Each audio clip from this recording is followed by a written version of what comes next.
Hi there, everybody. It's me. It's Monday morning, and I'm here, just like I said I'd be. Hi, Instagram. Good morning. Good morning from Chicago. Hi, Shanika. Tania, Louisiana. Rose from PA. Wow, Finland. Hi there. Yeah, I'm back in the closet. Y'all are like, yay, the closet is back. I mean, do y'all not want me to like get out of my closet ever? Like, I'm looking forward to getting out of my closet. Just makes y'all feel like y'all know what's going on in my life. I know. You're like, we're really friends. If she's showing us her closet, then we're really friends. Oh my gosh, this is so funny that y'all are happy that I'm back in the closet. I want you to know I had to move stuff to get back into the closet. See, yes, and I'm wearing the dress. Y'all notice everything. I took it off the shelf over here and I actually put it on so that my husband doesn't have to, Do y'all see what I mostly have in my closet? I mostly have, a friend of mine called it underclothes. She came into my closet at one point. Oh, shoot. I'm going to have to go get a charger because this phone is about to die. She came into my closet and she was like, trying to get me ready for something. And she said, oh, I see what your problem is. And I said, what? She said, all you have are a bunch of underclothes. I said, what do you mean? She said, everything you have is black or brown or dark. Like every now and then there's a pop of color. For the most part, you just don't wear color. I was like, because then that means I have to think about it. Somebody said, oh, we like to see in your closet because it's the prayer room. I see you, Florida. Hey, latte lover. You said you accidentally pressed on my live. It was like, who's talking? I guess I better stay and listen. I'm glad you're staying and listen. So for those of you who are new this morning, my name is Crystal Hurst, because there's always somebody new. If you're new this morning, then why don't you give me a thumbs up and let me know that you're here, because I would love to know that you're here and joining us this morning. Yay. Look at y'all waving and giving me thumbs up. Hi. You and my husband, why don't you charge your phones overnight? Because I fall asleep. Because that's what happens. I fall asleep and then I wake up in the morning. She called it underclothes because she was like, they're supposed to be under something, like under a jacket, under an outfit. Like they're not supposed to stand on their own. So anyway, this morning, y'all, I'm here to talk about a lot of things this morning. If you have never caught me live before, I have been going live weekly since around July. Before that, I was going live daily because we were all struggling. Lady Teak said, the closet is definitely a private space and you trust us in your private space. Either that or the rest of my house is worse. It's one of the two. But anyway, yay, Taj, I'm glad you made it live. See, other people are like, my phone needs charging. So anyway, here's what I'm going to do. I'm going to tell you a few things and then I'm going to disappear for 30 seconds. Probably 15 seconds and run and go get my charger. I'm sorry. I failed. And I have chargers. I just don't. It's just a whole situation. Yeah. I failed today. Okay. So anyway, so here's the deal. I'll charge it and I'll plug it in right there. So I'm here to talk to you about how to live your life well. That's always what I'm talking to you about. No matter if I'm talking to someone else on my podcast or via video, or if I'm just here talking about the things that are on my brain. And what has been on my brain are the questions that many of the women who are in the inner circle have asked me.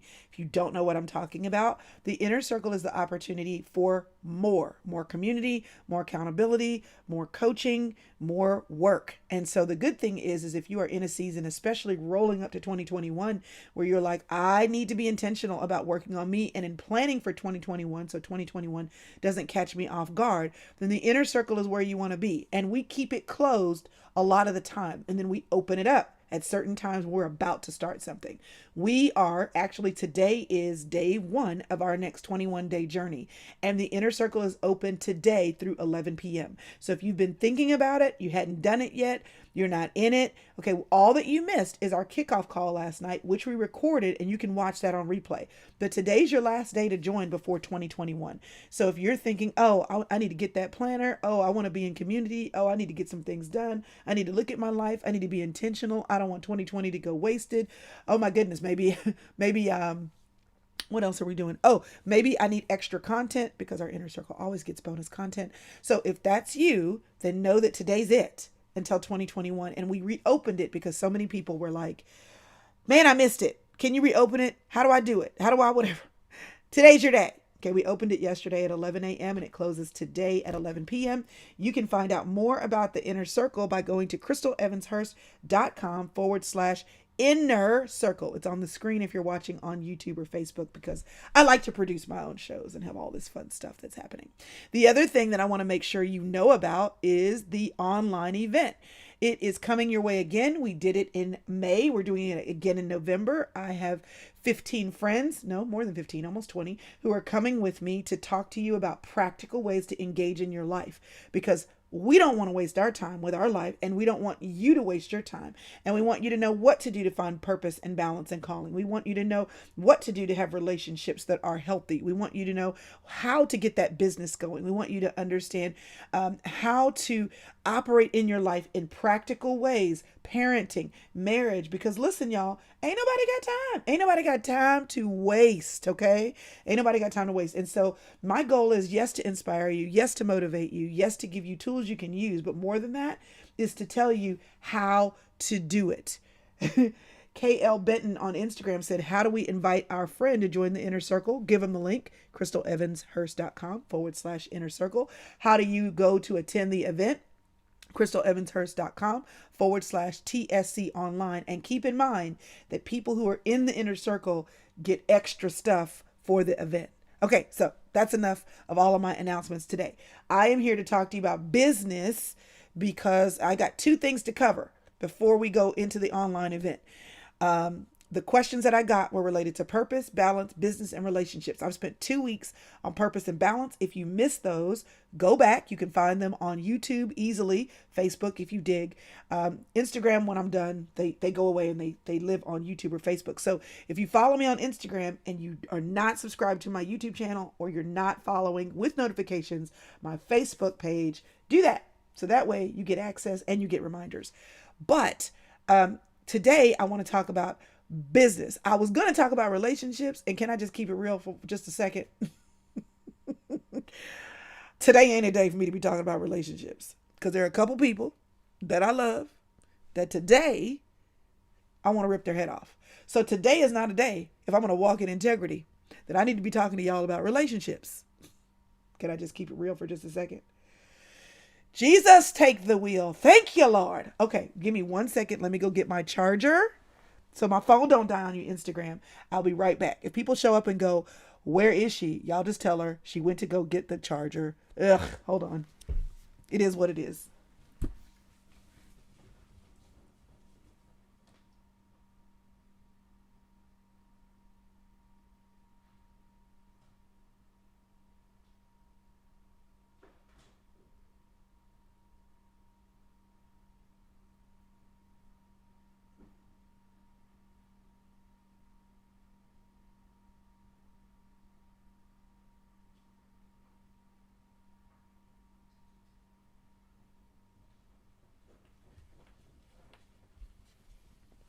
Okay, I'm back.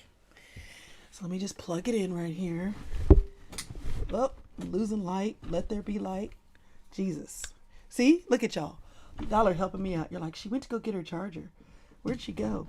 Thank you so much for helping a sister out, because it's just rough out here in these streets. Okay, business. Now, what do I know about business? I guess enough to talk to you about it today. I just love coming back and seeing it. Listen, yes, what did I let y'all see while I was out? Oh, yeah. A total disaster. Y'all can see my floor and everything. Hot mess. Okay. And then my washer's out. Not my washer. Okay, y'all listen. Let me just tell you what's happening in my life right quick. Can I tell you what's happening in my life? Can I totally take a sidebar? I'm going to do it quick. And maybe I'll do it longer on the podcast tomorrow. Jesus help. My dryer is not working. I haven't had a refrigerator in 5 weeks. You hear me? 5 weeks. Now we do have a refrigerator in the laundry room, so I have been saved by the bell. But I'm just saying, in my kitchen, my refrigerator has not been working for 5 weeks. We have a home warranty. I normally don't bother with those because they're a hassle, but it was a part of our home buying situation, so we got it. So thank God, because refrigerators cost $1 million. And so the fridge went out, and we had to get 5 parts mailed. Count them: 1, 2, 3, 4, 5. 5 parts. We got 3. They almost immediately. Then the next week we got 4. Praise God, we're going to get a fridge. We have not gotten part 5. So then I was like, y'all need to give me money so that I can get a new fridge. Okay. Then y'all can tell I'm on 10 this morning, can't you? Woo, that's because relationships. But anyway, so I was like, y'all need to buy us out, because I mean, 5 weeks without a fridge, this is insane. And the part is probably made in China, some factory that's been closed down, COVID-19, blah, blah, blah, blah, blah. The point is, I don't have a fridge. So they can't fix it unless they get the part. So then I said, buy me out. Give me the fridge. Is Priscilla in here again? Oh, Lord Jesus. So, y'all, then they bought me out. They bought me out for the fridge. I'm like, can't nobody get a fridge with that? What planet are y'all living on? So then I finally went out, y'all. We went out looking for a fridge. And guess what? Guess what I learned? All of the appliances in my kitchen are black. Now, I would not normally choose black, but that's what came with the kitchen. So if I'm going to get a refrigerator, I want it to match the other appliances. Guess what there's a shortage of? Appliances. Guess what there's an even greater shortage of? Black appliances. You want to know why there's a shortage of black appliances? Can you tell I'm on 10 this morning? You want to know why there's a shortage of black appliances? Because they've decided they don't want to make black anymore. I don't know how to feel about that. I feel like in this culture, you better make a black refrigerator. I mean, what are you saying if you don't make a black refrigerator? They're making black stainless steel refrigerators. They're making Tuscan refrigerators. They're not making like the black plain anymore. Okay, so anyway, I can't match my kitchen. So then I went out. Somebody said black appliances matter too. So then I went out. See, this is what you need. You need right now a little hilarity in your life because the election is tomorrow. That's why. That's why I'm talking about refrigerators this morning. That's why I'm losing my mind. That's why I'm talking about stuff that has nothing to do with business and nothing to do with anything substantial, because we just need to talk about nothing for a second. Does anybody else say amen? Hallelujah. This is dumb, but it's the reality. The reality is I got half a fridge because they can't replace my black fridge. And y'all, I came home and didn't believe them. So I went online and Googled everywhere and, looked online everywhere and, looking at maybe I can get it shipped from here and did it. I can get a black fridge if I go on Facebook Marketplace used. I can get a black fridge if I go on Craigslist or Let Go. I can do that. But then I don't necessarily want a used fridge if they're trying to give me a new fridge and what they're going to give me is going to cover it. I didn't never know so much about fridges, but I finally went to an appliance place, not a Best Buy, not a Nebraska Furniture Mart, I went to an appliance place. Oh my gosh, she said it took her 2 months to get her stove. Listen, and I told the guy, I said, this is ridiculous.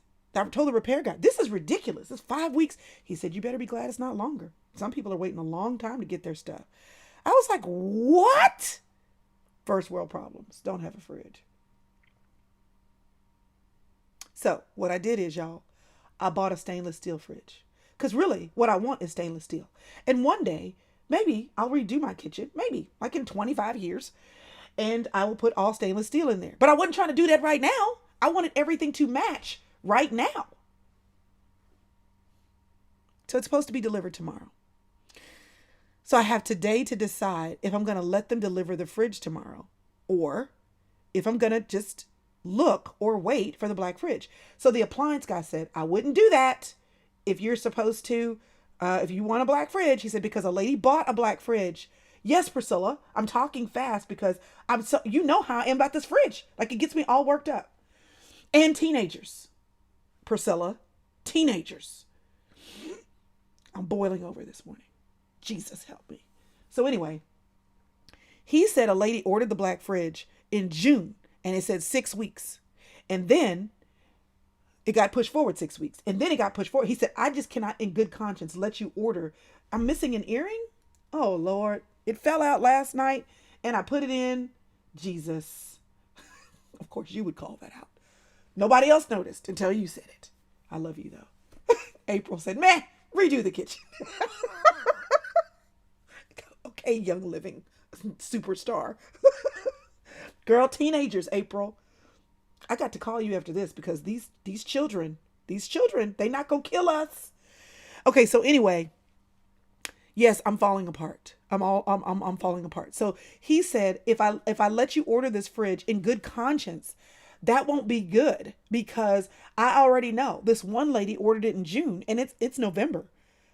But like all the websites say December, like they all say December 1st, Christmas. I'm like, maybe I can just live like Little House on the Prairie until Christmas. And then maybe I'll get the fridge and then stuff will match. And then the guy said, but aren't you eventually trying to do stainless steel anyway?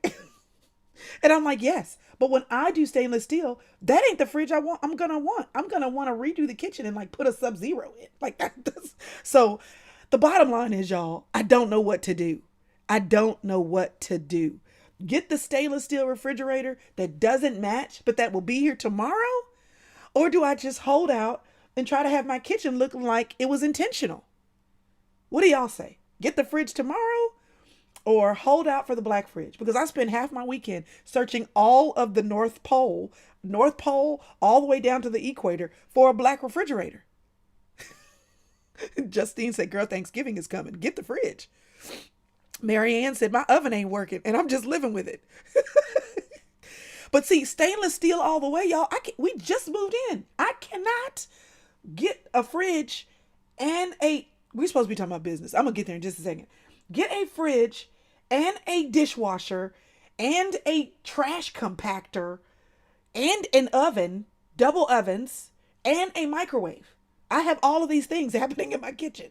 Not only that, but the kitchen was black and gold.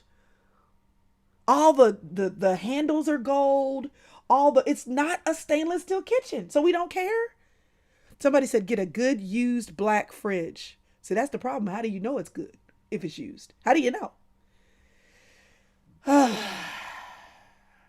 Your eat out bill will be as much as a refrigerator if you don't get something. Lisa said, how old are the other appliances in your kitchen? Getting the stainless to begin transitioning. See, that's what one of those guys said to me. And I just said, you're saying this because you're a salesman. Of course you're supposed to say, let this be the first thing. And why don't you start trading the rest of them out? That's what you're supposed to say. You know, I was like, I'm not listening to you. I'm not listening to you getting me in trouble. I'm not going to let you do that to me. Listen, y'all, listen, what are y'all talking about over here? Y'all are getting me off track. What did April say? I missed it. Jesus, I'm going to have to go back and find it. I can't keep up with all the things. Y'all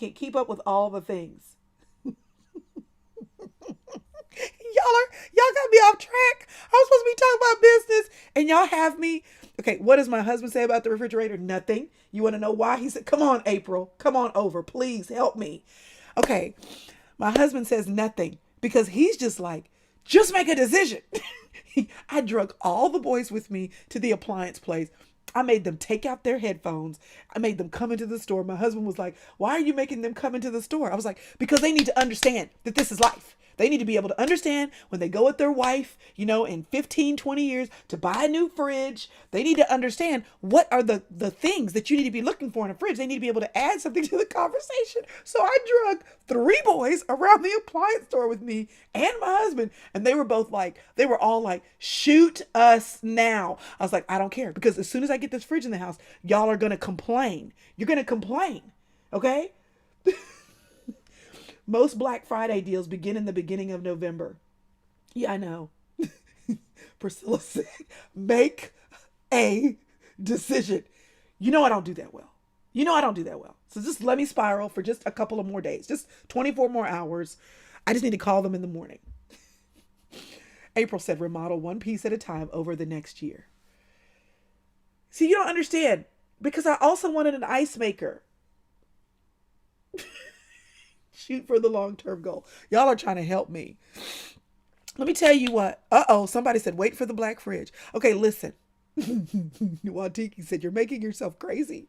Anita said, rent a fridge. Just rent a fridge. I mean, you know. And it's done. I already actually bought the fridge. I bought it. It's on its way here tomorrow. I just can't reconcile the fact that now my kitchen will be mismatched. All right. Another tangent. Okay, if I don't get to business, which I'm planning on it, but if I don't, I'll just go live again tomorrow or Wednesday or Thursday or some other time. I'll do it. But here's the other thing about Black Friday specials. Y'all realize that they're already happening, right? Or at least that's what they're telling us. Like Best Buy is going to be closed on the day after Thanksgiving because, COVID and they don't want us congregating. And so they're saying that the Black Friday deals are happening now. But see, like last week I went, okay, because I have a bad relationship with my current TV. I had to get a new TV when we moved in here because the bracket wouldn't fit in the space that blah. But anyway, we got this new TV. And the best deal was on a TV I don't like. Like the size is right. I just spit all over my computer. The size is right and the picture is right, but I don't like the menus. Okay, how frivolous am I? I don't like the menus. So I've been living with this TV, waiting on Black Friday sales. And then the guy last week said, this is the Black Friday sale. He lied because yesterday I went in there and the price was cheaper. I thought you said that last week that was the Black Friday sale. See, this is the new mode of operandum. The new mode is we're going to tell them it's Black Friday so that we can get them while they're in here. And then as it gets closer to Black Friday, when we know that they're going to actually spend the money, we're still going to do it. Like we're still going to do it, but we're just going to lie because we know they're not coming out every day. And we know they may not come out actually when Black Friday is happening. We know that we can get them with what we tell them. So then we're just gonna sucker them whenever we can get them. So when I went back and it was $200 cheaper, I was like, you lied. You lied to me. You told me 2 weeks ago that this was as cheap as it was going to get. You lied. See, now I'm wondering if the appliance guy is lying to me because he also said, listen, none of this stuff is going on sale because there's a shortage. We don't have to put the appliances on sale. People need them. They're stuck at home. You need to, all of the things. So I'm just telling y'all, these people are out here scamming you. That's what I'm telling you. Scamming you. Do you hear me? Scamming you. I'm so upset right now. Y'all have gotten me worked up. Rebby said, why are you in the closet? Rebby, I'm always in the closet.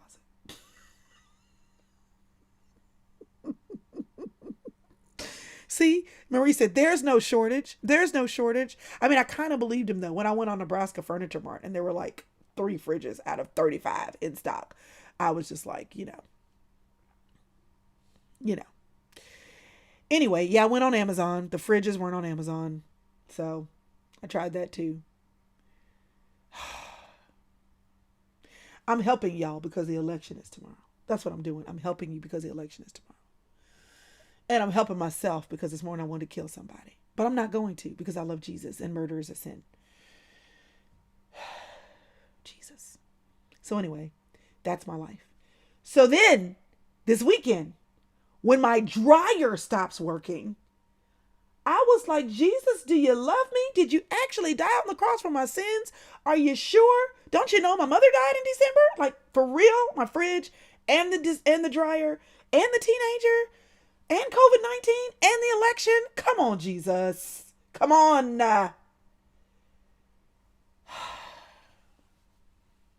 Lavera said, go to Starbucks, Crystal.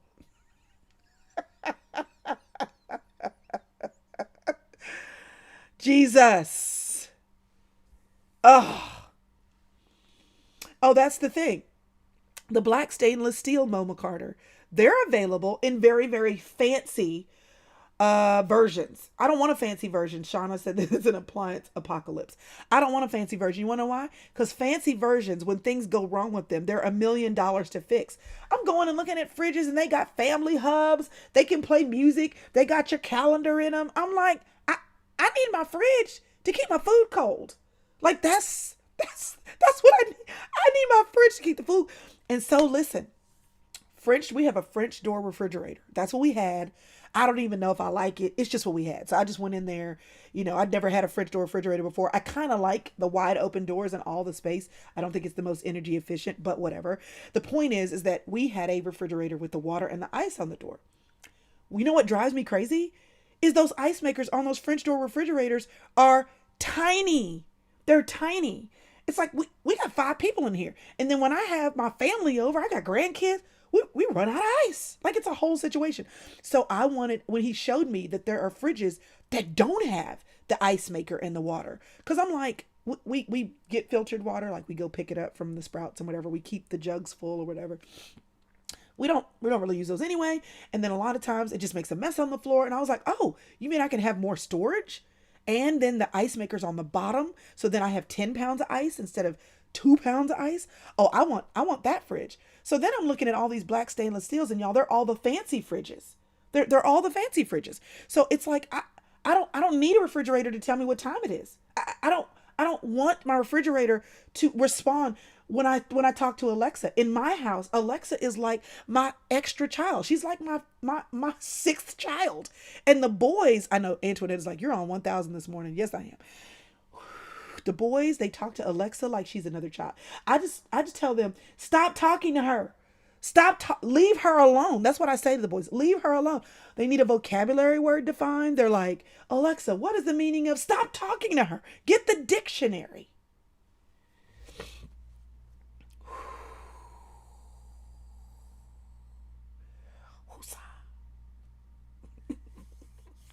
Alexa, what is 38 times 75? Do the math. Write it down. Oh my gosh. Alexa. I'm getting rid of Alexa. Between Siri and Alexa, somebody's always listening. That actually is very scary. But anyway, I did not want basic as much as when you buy basic, the stuff lasts longer. When you have on your refrigerator or on your washer and dryer, you have intricate circuit boards. When those things go out, they are $1 million to fix. They're not made like they used to be. And when you add all the fancy stuff, then it just makes it more, it's just more stuff that can go wrong. It's fun for a while. There you go. Alexa, where can I find a black refrigerator? Yeah. So I'm just telling y'all, we allow the Antichrist.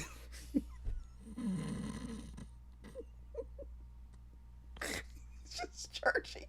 We're allowing the Antichrist into our homes with all these Siras and Alexas and everything. Just saying. Because somebody said, well, they don't actually listen. Let me tell you how dumb we are. They say they don't actually listen until you call their name. But if they're not listening, how do they hear you call their name? Can we just ask that question right here? If they're not always listening, how do they hear when you call their name?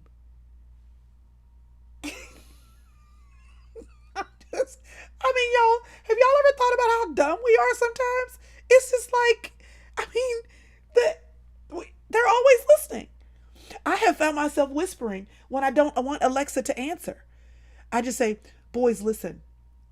I was telling somebody, they were here, and I was like, oh yeah, because we have, that Alexa thing over there. I was like, why am I whispering? It's because I know she's listening. She's listening. We know she's listening. Okay. Okay.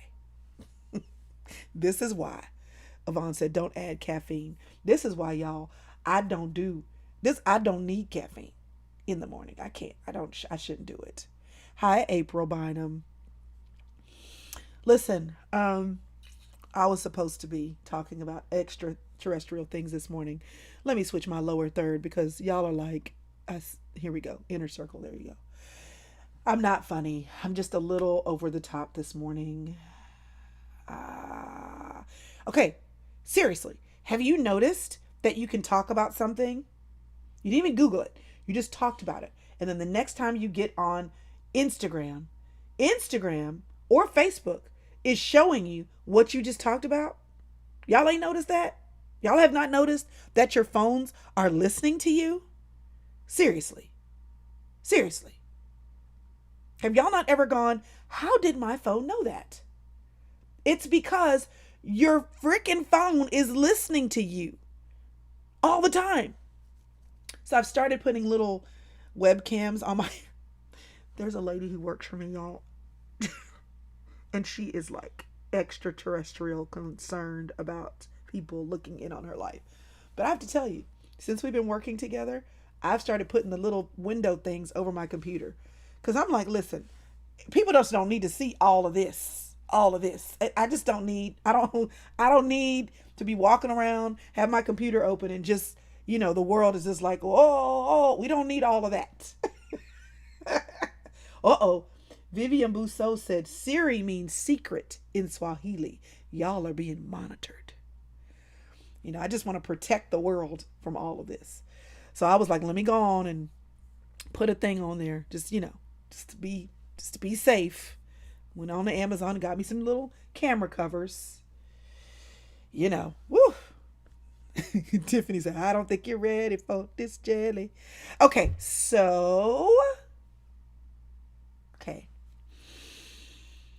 I'm going to give a couple of, I already put a cover photo on this thing that said I was going to talk about business. So I'm going to digress prayerfully for just a second. I'm not going to get to it all. Maybe I will. You never know. Let me just see. I got to get a fridge, y'all. I got to get a fridge. Jesus help. All right. And then I got to make sure my kids eat breakfast before they leave this morning. How to get over the fear of starting a business. Confidence builders. Okay, do your homework. Google. That's what my friend Allie Worthington says. So excited. She's going to be a keynote for the business summit for the online event. So excited about that. But anyway, she's really smart. And she says, with God and Google, you can do anything. So do your research. Ask the questions. Talk to people that are further ahead than you. Do your research, all the things. But then honestly, I talked to a woman the other day. Her and her husband own a bunch of restaurants, and I had to spend money on something. I've never had to spend this much money on something before. And I called her and I just said, at what point will I start feeling like this is normal? Like, as a business owner, at what point will I start feeling okay about dropping money on certain unexpected things? And she said, never. Never. The minute you stop being concerned about dropping money on things that were unexpected, and that'll be the minute you're not growing anymore, and that'll be the minute you're too comfortable. One of the two. Either extreme will be bad. The fact that you're like, wow, I've never paid this many people before, or the fact that I've never had to invest in business equipment like this before, or the fact that I've had to, the minute you stop feeling shocked is the minute you're not growing, and it's the minute where you may be either not growing or you're too comfortable. And that's not good. You always want to feel like a little bit of fear, a little bit of apprehension, a little bit of concern, and a little bit on guard, because that will teach you that you are being careful with the opportunities that God has given you. So I want to tell you, if you're like, how do I get over the fear of starting a business? You have to start, and confidence is built through competence. Your confidence will be built through competence, meaning that the more you do it, the more you'll learn. And some of the most successful people that I've admired in business had many failures first, many failures. In fact, some good family friends of ours, they owned a family restaurant in Houston for years. For years, they only had one restaurant. And we used to say, you got to take this like out of Houston. It's like, great. So they're now like 25 years later, they're in Dallas. But I'll never forget the story she told, that she said they had this is just out of my ballpark. I don't even understand this. But she said we had $1 million due tomorrow. Like they had some loan out for some business that had failed and had gone into bankruptcy. And so when her husband said, but I want to start this other business, she was looking like shell shocked. She was like, are you kidding me? And he said, but he had an entrepreneur's heart. And he was like, we just have to try again. And that was the time they did it. They had multiple failed businesses before that. But sometimes as God gives you the ability, you have to try and try again. So how do you get over the fear of starting one? Do your homework, Google, ask questions, and then start one. And know that you build confidence by building competence. And you can't build competence without going out there and trying. Okay. Angela Guerrero, who's already a business owner. Hi, Angela. And I know her personally in real life. We homeschool our kids. How do you promote your online business and gain the support of family and friends without pushing them away? Okay. So this is really hard for me because as a person who's in ministry that has a public influence because of my family, I'm always like, I don't want to sell to my friends and family. I don't want to sell to my church members. My friends and family are probably like, girl, what are you doing anyway? So here's the thing. I always say, like, this is my job. Like, it is my job. I do speak. I do write. I love Jesus. I love the Bible. Like, but membership and events and community building, that's my job. And so I just hold my breath and do it. And I don't push it down their throats. If you look at what you do as something that serves people, you can offer to serve them. You don't have to sell them. Now there are techniques for selling. Like some of y'all are on my email list and you've gotten multiple emails the last 48 hours about the inner circle, which is closing at 11 p.m. tonight, and about the online event because I want you to come. I also know that when I've signed up for somebody's email list, right? When I've signed up for their email list, I get emails and sometimes I ignore them, right? But I'm so glad if there's something that I meant to do that they send me an email to remind me. So I have to think about it like that. Because what I'm tempted to think is, girl, you're getting on their nerves. They're sick of getting your emails. And some people do get sick of them. But I also have to think about that person who I'm serving, who had a busy weekend, who forgot to sign up, and who needs until Monday at 11 p.m. to do it. And so if I send them a reminder at 8 p.m., they're grateful. And I'm not serving my audience if I don't send them that reminder email. So you have to say, I'm not selling my friends and family. I'm here to serve my friends and family. So when I hear they have a problem and what I have is a solution, then I can say that. Hey, listen, I don't want it to be said of me that I never told you. No pressure. But I want you to know, like, this is what I do. So if I can ever be of help to you, here you go. And when you have that mindset, what I do is serving somebody, then it takes the edge off a little bit. Okay. All right. Okay. So for me, I'm serving. I'm serving when I'm on live podcasting, all those things for free. When I write a book, it's $15, $10 if you're lucky. Okay. I'm serving. Okay.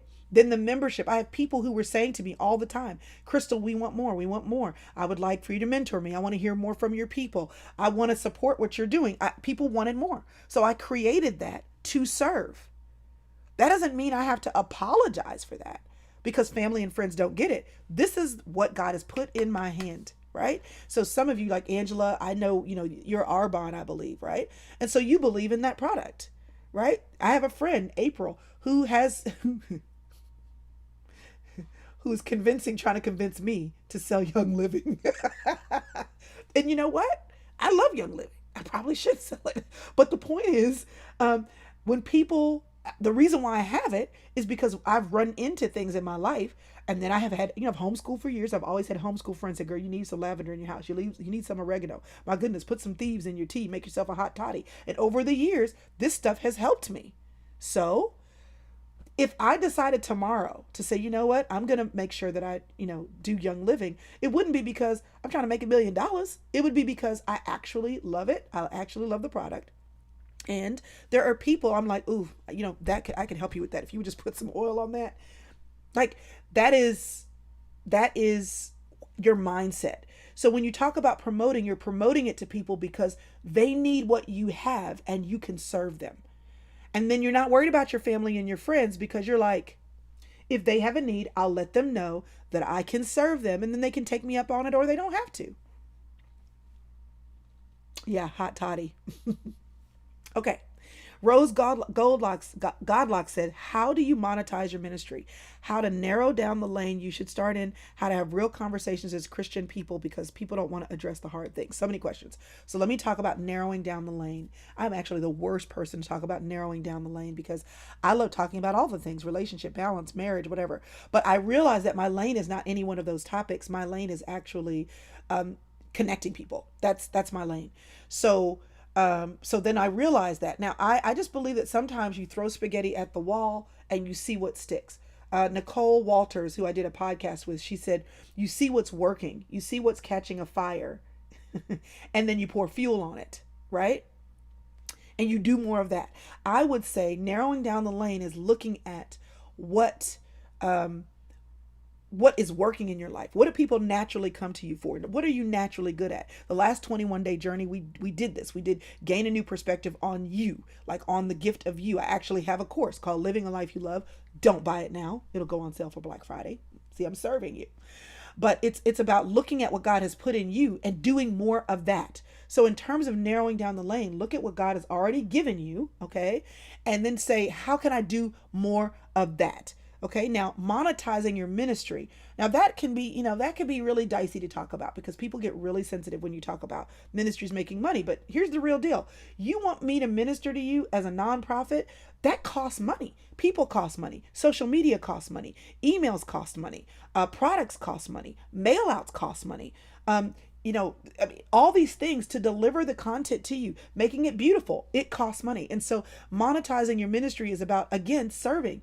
Who are the people that are served who want you to do more of what you're already doing? So when I first started, I paid for everything. I paid for the email list. That was $100 a month. At the time, it's a lot more than that now.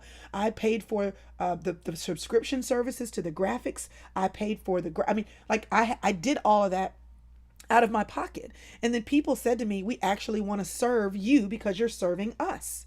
So that was where I would say monetizing your ministry. It's who are you serving? And if you're a nonprofit, do they want you to do more of what you're already doing? That's what nonprofit is, that you're basically not really making money. You're just simply bringing in enough to cover your cost. And the cost of doing business is also your cost. Like if this is your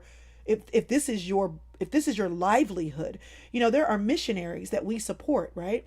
And we've got a missionary family. I've loved them and known them now for 20 years. And they're in the Dominican Republic, and their income is our gift. Their ministry is monetized so that they are served, so that they can live, they can eat, they can function, and also so that out of that they can build orphanages and they can house women who have been rescued out of sex trafficking. So they're not making money off of what I'm doing. They are getting the money that they need in order to do the work that God has given them and so that they can eat. So that's one of the things you need to understand when you support ministries. And I know sometimes it gets a little dicey and we don't want people to misuse our funds, but you can't let one bad experience change how you support a lot of people who are doing good, especially in this season. Okay. So I need you to understand that when we talk about ministry or business, both of them are fueling something. Okay, we spend money on things that we want. You are fueling things. So, one of the arguments against Amazon is we are not fueling the mom and pop businesses that are in our neighborhood. One of the reasons why people will say we don't want Walmart to come into our neighborhood is because we don't want them to cannibalize the mom and pop businesses that are in our area. Well, guess what? You vote with your dollar. So you're monetizing anything you spend your money on. The reason why I cannot find a black fridge is because y'all stopped buying them. Seriously, they were like, the demand is not there for black and white fridges like they used to be. The demand, everybody wants a stainless steel fridge. How can I serve you? Pancakes. Today? Oh, you mean leftovers? Enjoy yourself. And you can have juice. And you can have the leftover bacon. Praise the Lord, I don't have to fix breakfast this morning. Look at God. Okay, so when you vote with your dollars, whether that be your tithes and your offerings at church, whether that be the ministries that you support, you want to hear somebody on the radio every day, but have you ever actually supported that ministry? Okay, but when you buy your $50 million Coach purse, guess what you're doing? You're monetizing that ministry. It's the ministry of status. It's the ministry of status. So you are monetizing the things that bring value to you. So that's how you monetize your ministry. Make sure you have a ministry that has value, and make sure you're communicating to people who are benefiting from your ministry how they can support what you do. And then there is nothing wrong. Can I just say this out loud? And I want to be really careful because I do believe in ministry and I do have a lot of things that I do and I don't make any money from them. And that's why. Here's the deal though. God, it says in the Bible, if I was really spiritual, I'd be able to tell you where it is. Somebody's going to give it to us in just a second because y'all are really spiritual. The Bible says that it is God who has given us the power to make wealth. We don't have to apologize for doing things that generate income. You want to know why? Because when we as God's people are able to maximize our gifts and talents to generate income, guess what that also allows us to be able to do? That allows us to invest in the next generation. That allows us to leave an inheritance for our children's children. That allows us to support people who are doing God's work. It allows people who are making income to support people who are not, but who are serving the sick and serving the poor and giving of their lives. It allows us to take care of them. Your money is never about you being rich and living and never. Listen, there was a couple that I met. I was going to a mom's Bible study, and she was one of the moms at the Bible study. So this is 15 years ago. Her husband was a general contractor and he built these lovely, lovely, lovely, lovely, lovely homes. She had moved 30 times in their marriage because every time he was building in a new division, he would move into the home. So they had this beautiful home. They had no children at home. Their children were gone. Do you want to know? You want to know what she did with her home? She hosted missionaries in her home. And as a mother, the reason why I know this is she had mom weekends in her home. She said, I remember what it was like to have a mom, to be a mom of young children and to need a break. And so in that Bible study, we signed up 4 or 5 a weekend at a time. And we came to her home and she babied us, made us steaks on the grill, started a movie, made sure we had these beautiful sheets. And I mean, she used her resources to give. I had a weekend away at her house because she was like, this is how I'm supposed to serve. This is how I'm supposed to serve. We have moved into a home where when my children are gone, I will have space. And I've been asking the Lord, what do you want me to do with this home? Because this home is not just so I can be here. This is for, who do I need to host? Do I need to have some Bible studies here? I told my daughter, I'm still waiting on her to get her act together. But I'm like, listen, you and all your young mom friends, pick a weekend. I will pick some of my seasoned mom friends and we're going to host you and we're going to feed you and we're going to tell you that it's going to be okay. So when you think about God blessing you, okay, when you think about God blessing you, you have to ask the question, why? Why is he blessing? The reason why so many ministries are able to do so much is because people have decided this is what we're going to do with the wealth. And that doesn't mean you're wealthy, with the wealth that God has given. You want to know why people spend millions of dollars on presidential campaigns? Because people who have money said we're going to invest in that. So you're always looking at what you're doing with your funds. So you got to stop feeling bad. Somewhere in the church, people told us we shouldn't make money. We should be poor and love Jesus. Some of us need to be poor and love Jesus because of what God has called us to do. But some of y'all who have over glorified not having money, being in debt, and asking God to bless you. And you need to understand that you have been resourced. However God has resourced you, maximize that. The story of the talents in Matthew chapter 25. He gave one guy 1, he gave one guy 2, and he gave one guy 5. And all of them, he said, do something with that. He didn't ask the 1 talent guy to do what the 5 talent guy was supposed to do. But he did say, do something with what you have. Some of y'all don't need money. You just need to double up on what you cooked and bless a family that is sick or shut in or that has young children or just had a baby. You need to, out of the overflow of what God has given you, be a blessing. That is what business is about. How can I use what God has given me? How can I multiply what God has given me? And then how can I let the overflow of that be a blessing to somebody else?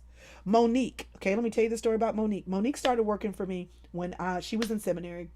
I was paying her $10 an hour, way too little for all the stuff she was doing. And I said, but please God, don't go over 10 hours a week because I can't afford to pay you any more than that.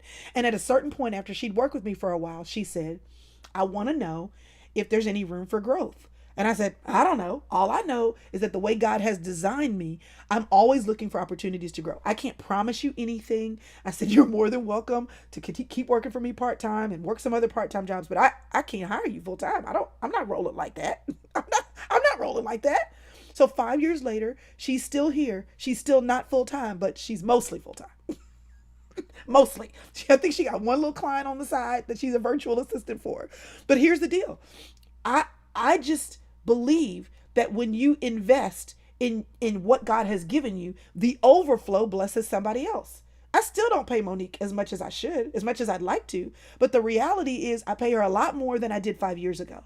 Why is that? Because there has been a blessing in my life, and I want the overflow of that to bless her and to anybody else that's working with me. So what I'm telling you is you have to look at what God has given you and maximize that. And then as God blesses you, then you allow that to overflow and be a blessing to the people that work with you, to be a blessing to the people that you go to church with, to be a blessing to the people that live next door to you. You have to say, listen, God is doing something in my life and he is allowing me to have a portion. And as I utilize what he's given me to multiply that portion, and as my cup overflows, it's going to overflow into your cup. Woosah. When starting a new business, Sharon said, what are some of the things you should focus on in the first few years? Also, what things should you expect in the first 3 years? I would say that the first thing you want to focus on and expect is growing pains. You haven't done it before, so just know you're going to learn some hard lessons, and that's okay. That's okay. Know what your why is. Why are you starting this business? Because there are going to be times when you're like, why? It's a lot of work. Working for yourself is a lot of work. It's a lot of work. Okay, let me just say that. But What you should focus on is keeping an eye on your money, okay? Because there's nothing worse than bringing money in, but there's a back door and it's flowing out the back door. Um, and then I would say focus on growing in business. Like I'm constantly reading books about business, constantly. What do you know that I don't know? I never leave a person who is successful in an area that I want to be successful in without saying, what can I learn from you? What books have you read that I should read? Who have you followed? What principles of business have you followed that I need to know about? Like, never allow someone who knows more. And this is a life principle, not a business principle.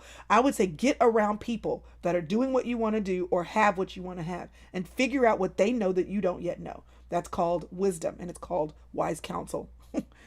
Okay. How can I increase exposure? Vanessa Snyder said, for my blog. I feel like you've addressed this before.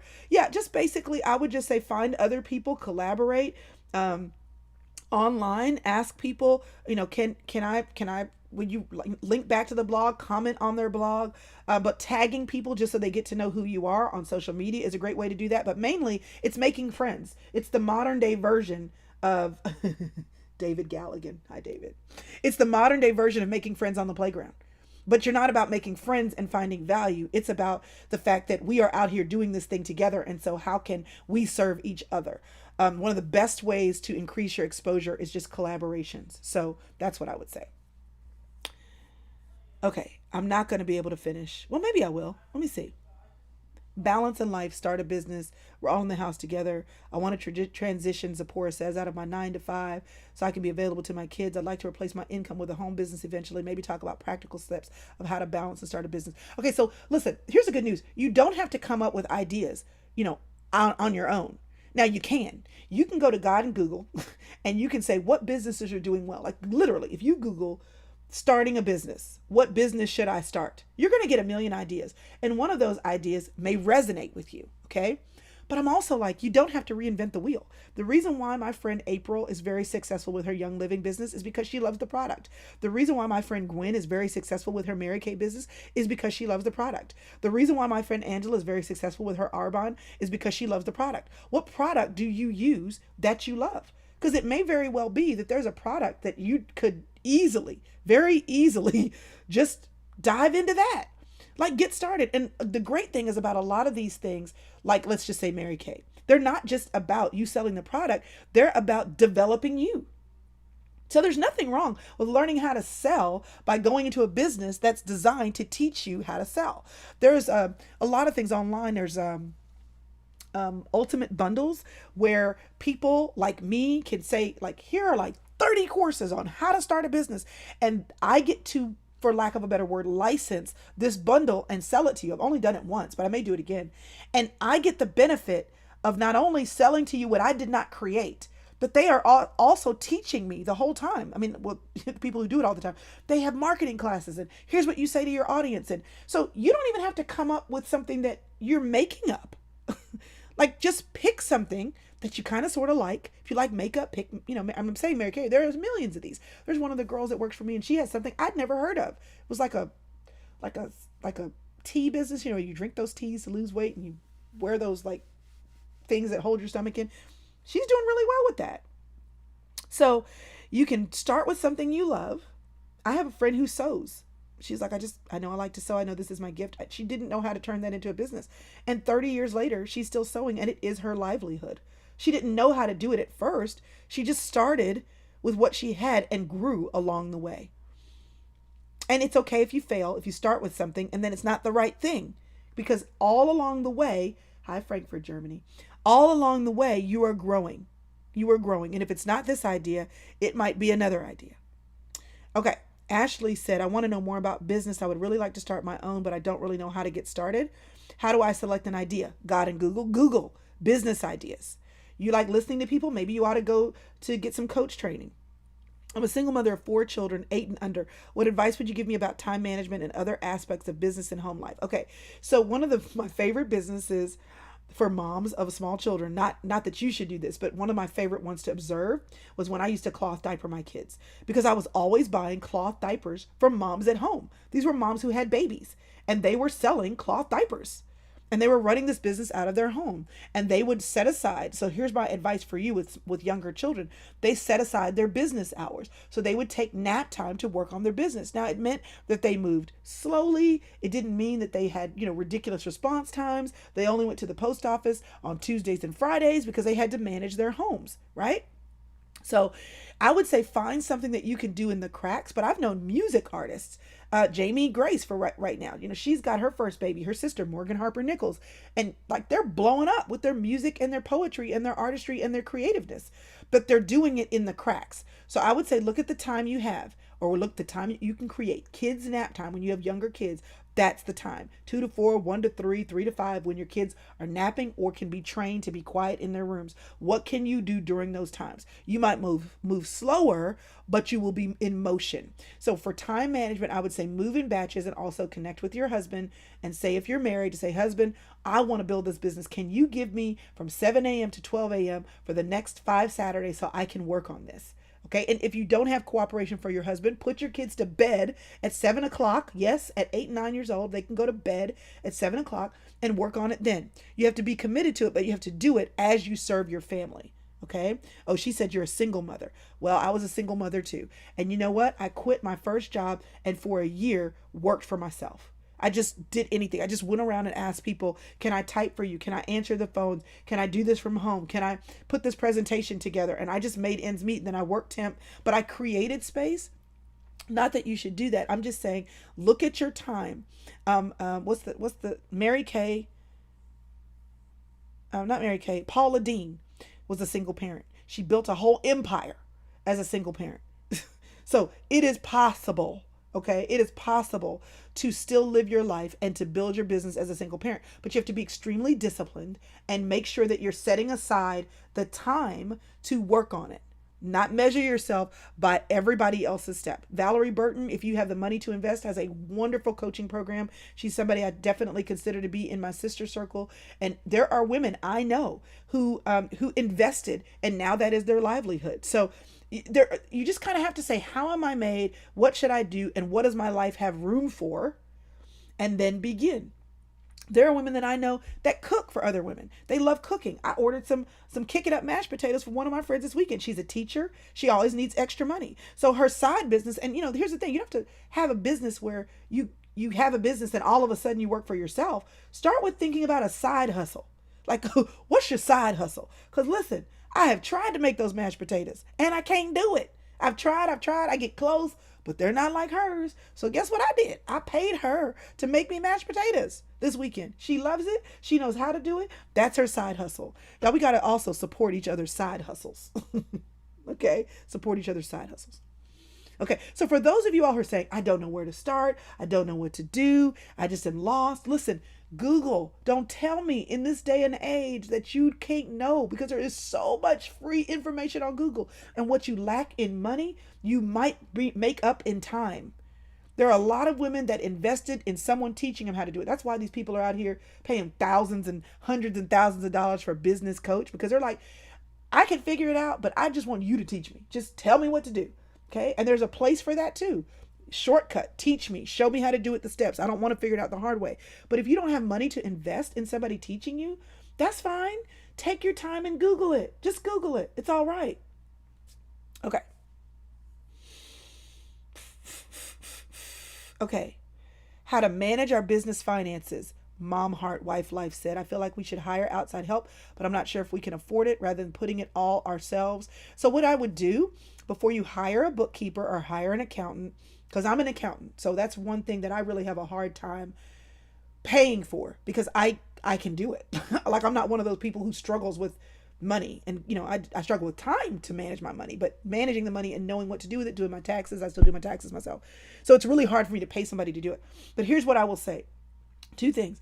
At a certain point, it costs me money to manage my money, because I'm not spending the time doing the thing that makes me more money. If I'm not creating content, if I'm not working on an event, if I'm not doing that because I'm, finding the dollars that I can't find, if I'm doing that, I actually am losing money.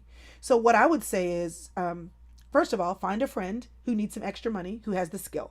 So you're not wasting a whole bunch of money, but you're still helping somebody out. That's one idea. But the other one is, take your finances and have a meeting with a bookkeeper and accountant. Maybe you don't need their ongoing services, but you just want a checkup. So for a long time, I had an accountant who quarterly would just do a checkup. So I was using Quicken, and I would just send her my Quicken files, and she would run them, and she would say, here are the holes. This is what you need to do. But I'm sure that some of y'all have friends who would love to help you get your stuff started and would love to help you take a look at your finances. You ask your friends to help you, but look for minimal ways to get input. And then at the point where it keeps you from doing the thing, managing your business, because you got to run that business. If you are running, and that's one of the biggest mistakes that small business owners will make, is they spend more time managing their business as their business grows than they spend time growing their businesses. And that's it. That's the point where you start folding inside. So at a certain point, you're just going to have to bite the bullet and say, they are freeing me up so that I can go and do the thing that makes the money. Vanessa Harris said, what is a practical timeline to create an online course and a coaching program when prioritizing my family? I have no team. That really depends on your skill set and what you already know about presentation software, how you are on camera. But I have a friend who can create a course in a week. In fact, she does. And she just puts out courses like nobody's business. Me, I struggle because I can get on camera and talk, but then like sitting down and thinking about the bullet points and then creating the printouts and creating the PowerPoints or the keynotes and all those things. That takes me time because visual stuff is not my gifting. So I would say in my life, if I were creating a course without help, like if I had to hire somebody on Upwork to make it look pretty for me, I can do the tech, I can load it up. I would probably say 6 weeks. Like think about a paper. I would take a week or two to brainstorm it, another week or two to outline it, another week to actually record it, and then I would give somebody a week to make it look pretty and put it together for me. I would say 6 weeks. Angela said, how do you know when to abandon a business idea? For example, I had the idea to start a teachers pay teachers store to help me pay off my student loans. I still haven't started the business yet after all this time, and I'm doubting I can be successful at it. See, I remember reading your question, Angela, and you said, how do you know when to abandon a business idea? You didn't even try it. You talked yourself out of it before you even started. So you didn't abandon the business idea. You didn't try the business idea.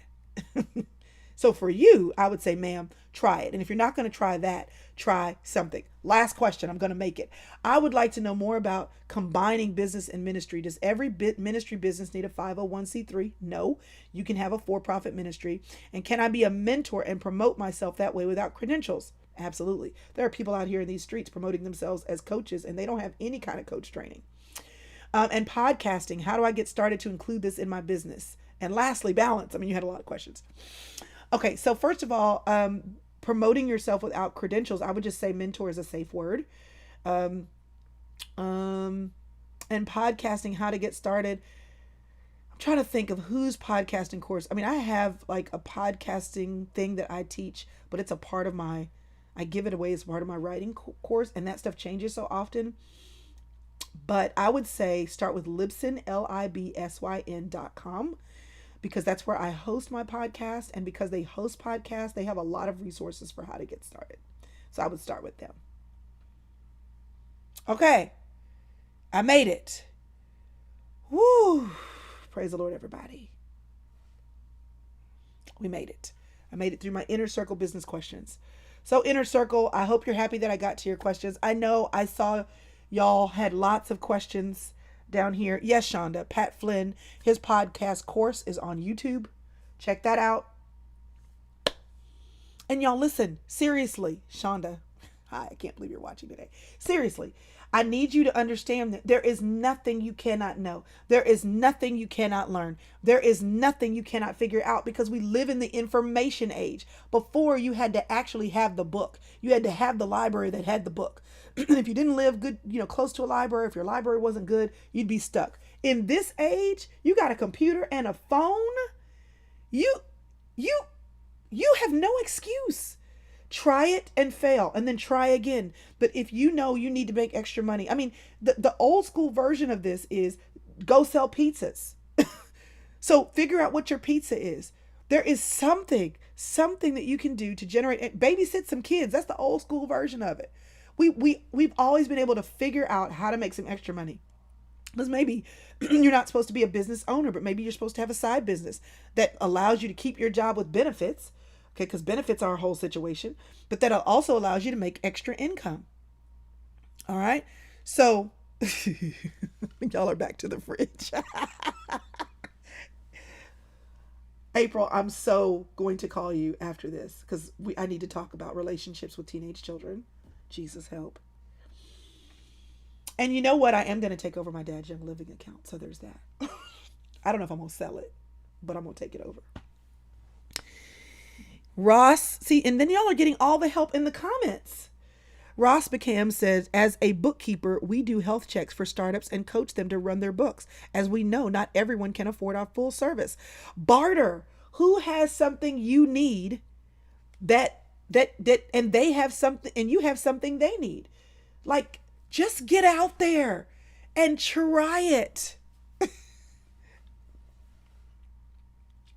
Do you know how many businesses got started in the Depression, in the Great Depression, in the Great Stock Market fail of 1929? Do you know how many millionaires were created because people had no other option other than to work for themselves and to come up with ways to keep food on the table? And then they realized that they were meeting a need, and voila, Rockefeller. I mean, like, do you realize that this may be your time? It may be your time. So stop stressing out about it. Don't worry about failing, because you're going to fail. You're going to screw up because you're learning. And just like a child learns to walk, right? They learn to walk because they fall down and we say, get back up, try again. Guess what? This is your time to try something out. Try it. Try it. You never know. You might just succeed. And I fail all the time. Yes, sell black refrigerators. Collect them all. Buy them on discount because the appliance people don't want them. And then become known as the only person who has the black refrigerators. You will make a fortune because people like me are looking for black refrigerators. Okay, I gotta go. I gotta see my kids off before they go to their co-op this morning. Woosah. And if you have not yet joined the inner circle, and I know everybody can't, because I understand some people have lost jobs, and I hope that nobody interprets that as me being insensitive. I just know that some people have not lost their jobs and who want to do the work, and we're here for it. So if that's you, crystalevanshurst.com/inner circle, that's my business. And also that will allow me to continue serving you in all the ways and all the things. And then go ahead, you can say hi. Hi. Come lean into the frame. Here he is. You didn't wash your face. Right there. Right there. You see it? It's right there. That's how I know. That's a scratch. And you don't have to scratch. Well, I can look around your mouth and tell. Go wash your face and put lotion on your face. Go. All the things need to be done. Let me finish this so I can see y'all out the door. Go. I'm coming. Okay. So anyway, that's for you who want more. For 21 days, we'll be diving into what did 2020 look like, what's going on in your life right now, and what is happening in 2021 based on what you've learned in 2020. And if you ain't learned nothing in 2020, you're not here. You are not here. If you are alive. Oh, and here's the other thing I'm going to say to y'all. Let me tell y'all one more thing, and then I'm going to shut it off. You ready? Here we go. Be nice. Be kind. Tomorrow is going to be a hard day. It don't matter if you are blue or red or black. You just are like undercover. Tomorrow is going to be a hard day. I don't care what you believe. I don't care who you voted for. I don't care what the stakes are. Be kind, because nothing will be achieved by vitriol on social media. Nothing will be achieved by you slicing people at the knees. Nothing will be achieved by you blackballing, and nothing will be achieved. Nothing good will be achieved. Say what you feel, give your piece, but give it in a way that allows people to hear you. Okay? And if you can't do it, like your mama used to tell you, if you can't say anything nice, don't say anything at all. And then, if it doesn't go your way, get to work. You run for city council. You get on the board. You change things. Or better yet, you go out there, get your business going so that as God blesses you, the overflow of what God does in you allows you to support the causes, the people, and the positions that you believe in. quit complaining about it if you're not willing to be a part of the change. The end. Love y'all. And I will see you next Monday. And prayerfully, I will have